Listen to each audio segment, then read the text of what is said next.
विशाल प्रेमी अदलपुर।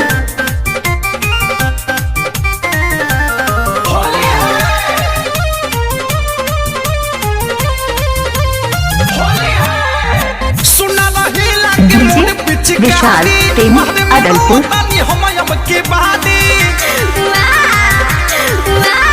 सुना रही लागे मोड़ पिचकारी बहरे में रोतानी हम अब की बाड़ी उतर चढ़े के चल गइल डोली में। हेलो पापा। डीजे विशाल प्रेमी अदलपुर। हमके बाहर से बुलाइलो पापा, नहीं तो हमरे पिचकारी माँ भूरी लग जाए वो पापा।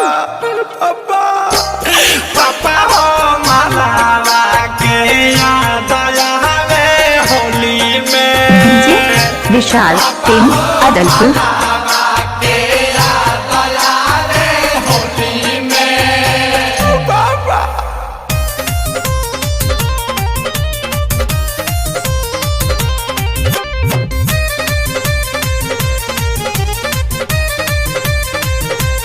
डीजे विशाल प्रेमी अदलपुर।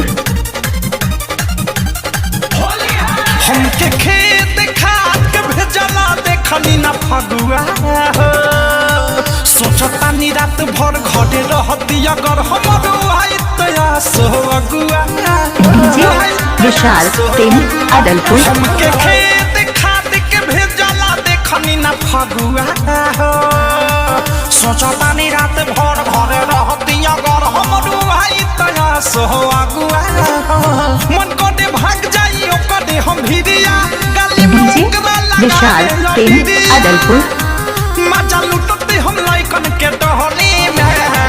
बाबा दादा दादा हेलो पापा, कहने की हम सदिया कराए दो पापा। दादा पापा अब के ओले सुखले भी तो पापा। पापा विशाल प्रेमी अदलपुर।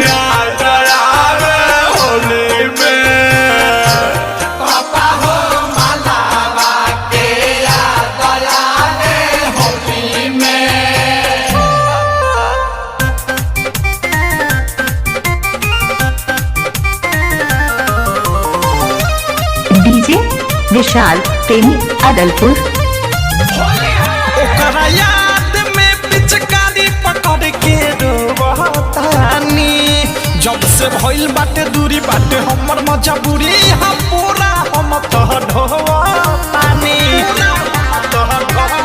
ओकरा याद में पिचकारी पकड़ के रोवतानी, जब से भइल विशाल बाटे दूरी प्रेमी बाटे हमर अदलपुर। मजबूरी हम पूरा हम तो ढोवतानी।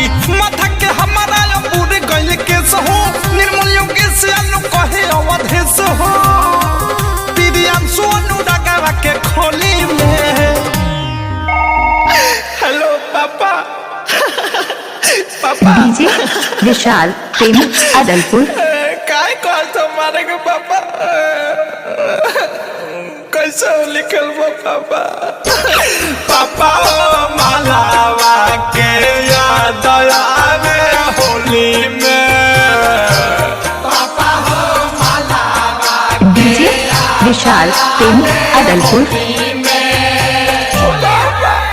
सुना रही लागे मोड़ पिचकारी बहरे में रोतानी हम अब की बाड़ी उतर चढ़े के चल गइल डोली विशाल प्रेमी अदलपुर। हेलो पापा, पाए लगी हमके बाहर से बुलाइलो पापा, नहीं तो हमरे पिचकारी माँ भूरी लग जाए वो पापा। डीजे विशाल प्रेमी अदलपुर।